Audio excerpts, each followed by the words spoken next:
You look at yourself in the mirror and always notice something every day. Your smartphone, your computer, and even your entertainment system. Yet, all of these technologies have one thing in common. Everything you see inside is all based on machinery and, more importantly, digital coding. Computers, for example, use software coding in order to run Microsoft Windows or some other Windows-based program. Your game console and even DVD Blu-ray devices use digital processing and coding to read, write, and translate all the data from the disk that you're running. Whether it's binary coding like 10110011 or some other digital-based language like runThisIfTrue.exe, it all remains true. But there is this one thing in nature that we are programmed on that goes beyond the boundaries of modern technology, so advanced that it even shook Bill Gates to admit that it goes beyond anything he ever invented. Now, what is that? Welcome to the world of DNA. You have all probably heard of DNA before. When you hear about DNA, you usually think of it as some funny, twisted, weird-looking double helix molecule that all life possesses. But many people, typically the layman people, do not realize just how amazingly complex DNA really is. Now, before I proceed, I would like to inform you all that I am not going to get into complete details. I am only going to stick with the basics so all of you listening can have an easier understanding on what DNA is without making your heads explode, or at least by knowing that much. Okay, so let's get started. So what is DNA exactly? DNA is a nucleic acid molecule. It is made of only 4 molecular structures called nucleotides. Actually, it is made of sugar and phosphate, such as the backbone, but let's just stick with the nucleotides. In DNA, there are only 4 nucleotides present: adenine, guanine, cytosine, and thymine. These 4 nucleotides are abbreviated as A, G, C, and T, as you see in the biology textbook or a biochemical one. You get the pattern. When these 4 nucleotides bond together, they form what is known as DNA. In the real world, however, DNA is made up upon billions of nucleotides. Now that we have a simple understanding on how DNA is formed, or at least what it's made out of, let's move on to what it does. DNA is actually a very complex molecule that can store and replicate genetic information. For example, DNA contains the genetic information that makes and even drive what you are, such as the color of your eyes, the color of your hair, and even the enzymes, proteins inside your body to ensure all the systems in your body, such as the immune system, endocrine, or the hormones, work accordingly. All of these instances are coded genetically and determined by a series of genetic sequences found in the molecular machinery called proteins or enzymes. Now, just like how computers have their own programming language that programmers can utilize, so too is the same for DNA. DNA contains what is famously known as genetic information. Just like how the English alphabet has 26 different letters starting from A to Z, DNA uses about so far 20 different genetic sequences that can only be found in 20 different types of amino acids. There are over hundreds upon hundreds of different types of amino acids found in nature and synthesized in the labs. But only 20 of them are found to contain genetic sequences necessarily to build and make life possible. But what about the nucleotides of DNA? A, T, C, and G. Don't they code for something too? The 4 nucleotides of DNA, adenine, thymine, guanine, and cytosine, are actually more of a blueprint that contain all the information to build something. They don't necessarily code for anything, but they hold all the genetic information or content necessary to code for something that is part of a biological organism. So where then does the coding actually take place in the DNA? There are 2 mechanisms that DNA goes through when it comes to genetic coding. The first one is known as transcription, and the second one is known as translation.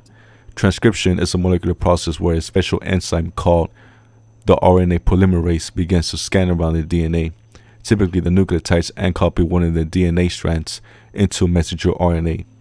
See that funny looking ball moving around? That's the RNA polymerase. When the polymerase moves on the DNA, inside it actually begins to unzip the double-stranded DNA like someone unzipping a sweater, while at the same time copying and converting one of the DNA strands into messenger RNA. Messenger RNA is basically a template that can be read once translated. It is technically like a cookbook recipe that gives out special instructions. What special instruction it is will be addressed soon in the video. In messenger RNA, its molecular structure is very similar to DNA. The only difference is that messenger RNA, or mRNA, rather than having thymine like the T found in DNA, it gets replaced with this nucleotide called uracil, otherwise abbreviated as U, and the other is that it only remains single-stranded, meaning that it does not have a double helix like DNA. In mRNA, or messenger RNA, the only nucleotides that are present are A, C, G, and U, but never T. Once the mRNA is separated from the RNA polymerase, the cell begins to transfer it for translation. During this process, the cell sends the mRNA template down to one of the large complex molecular machines called nuclear pores. Nuclear pores are basically molecular machinery channel proteins that act like transporters. Just like they are molecular protein machinery, nuclear pores serve a specific function. Their job is to transfer mRNA molecules and other certain molecules down through the open nuclear pores into a specific site. Usually, nuclear pores transport transcribed mRNA down to this little molecular protein and RNA machine called the ribosome. If you took a biology class once again, you most likely heard from your teacher talking about the ribosome in the cell. Now, what is the ribosome? A ribosome is basically a mini molecular machine in the cell that acts like some kind of factory that manufactures things inside the cell. What exactly it manufactures will be addressed later on this video. Ribosomes are also manufactured by the cell too inside one of the cell components called the nucleus to help carry out translating all the genetic mRNA information traveling inside and outside the cell through the nuclear pores. Now, once the mRNA enters inside the ribosomal machine, it begins to translate or read the mRNA as a template and begins to code what is known as an amino acid. Now, here's something interesting. In English, you read a book from left to right. The same is also true when it comes to writing.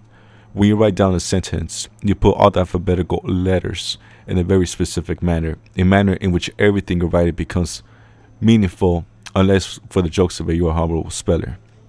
Not only that, but when you write, you also set a beginning point and an end point. This process in which you specify letters into a very precise manner to convey meaningful information is known as specified complexity, as well as specified information. The specificity of all the letters in the English alphabet is very important to the significance of information because any random arrangement of letters, unless in extreme lucky cases, will convey nothing but gibberish or nonsensical information. The same is true for genetic coding. In genetic coding and translation, the ribosome begins to read and add one of the 20 different amino acids sequencing one by one. During the translation process, the ribosome begins to read the mRNA template, starting always from the 5' to 3'. Just like how in English you will always read or write from the left to the right. Each mRNA has these special sites called codons. A codon is basically a 3-nucleotide base pair typically found in mRNA that has a molecular structure that can be expressed as AUG, UAG, CUG, and so on. A codon can tell the ribosome to do either 3 specific things. 1. Start coding. 2. Add this. And 3. Stop coding. In translation, a start codon must first be initiated in order for the ribosome to code for amino acids. Once amino acids have been coded at the end, an end codon is initiated, telling the ribosome to stop. In order for the ribosome to add one of the 20 amino acid sequences, it must first need a little help. The ribosome uses these special RNA molecules called transfer RNAs. Transfer RNAs, or tRNAs, are basically special RNA molecules that act like amino acid carriers. Their job is to deliver the amino acid that they are carrying down to the ribosomal site and releasing it. In order for the tRNA molecule to release the amino acid, the codon must be specific. Just like how mRNA has codons, so too does tRNA, except that in tRNA, they are called anticodons. In order for the tRNA to release the amino acid, the codon must first be complementary to that of the anticodon as found in the tRNA molecule. If the codon is not similar in the complementary to the anticodon, the tRNA will refuse to bond and fail to release the amino acid. Therefore, all the amino acids released are caused by certain codons. So if the cell was to release an amino acid, it would need a specific codon first in order to do so. Once the ribosome has finished coding at least 2 amino acids, it begins to chain them together into this polymer called a polypeptide. A polypeptide is basically a group or chain of amino acids stick together. 2 or more amino acids are chained up through this molecular mechanism called dehydration synthesis. In dehydration synthesis, meaning to put together while losing water, is a process where monomers, the amino acids, stick or chain up together into a polymer, the polypeptide, caused by the release of a water molecule. A protein is basically a third-dimensional molecular machine that has a specific function or goal. Proteins are made of peptide bonds, chains of amino acids folded into a specific third-dimensional form. Proteins undergo 4 different types of structures. The first structure is called the primary structure, which is basically the polypeptide or chain of amino acid sequences. The second is known as the secondary structure, which is where the amino acids either go in the alpha helix or beta sheet form. The third one is tertiary, which is where some proteins stay in this form while others stay in the quaternary structure. So the ribosome, the protein of its function depends on the sequencing of amino acids as well as its third-dimensional protein fold. There are many different types of proteins where they have unique third-dimensional structures and very different amino acid sequences by comparison. Their sequencing and third-dimensional fold once again determines the function they perform. One example of a protein is insulin. Insulin, which is found in the pancreas and based on very precise amino acid sequences, is actually a third-dimensional molecule protein machine that does one specific thing. It regulates the sugar level from getting too high, preventing diabetes. By contrast, glucagon is another third-dimensional protein just like insulin, but does the exact opposite, making sure the sugar level isn't too low, again preventing diabetes. Both of these 2 proteins are based on specific sequences, specific because adding one or more wrong sequencing will interrupt their functionality, rendering them either weak or even useless. So for the cell, it is very important that the amino acids are set accordingly in order to deliver the necessary function. Otherwise, life as we know it may not exist at all.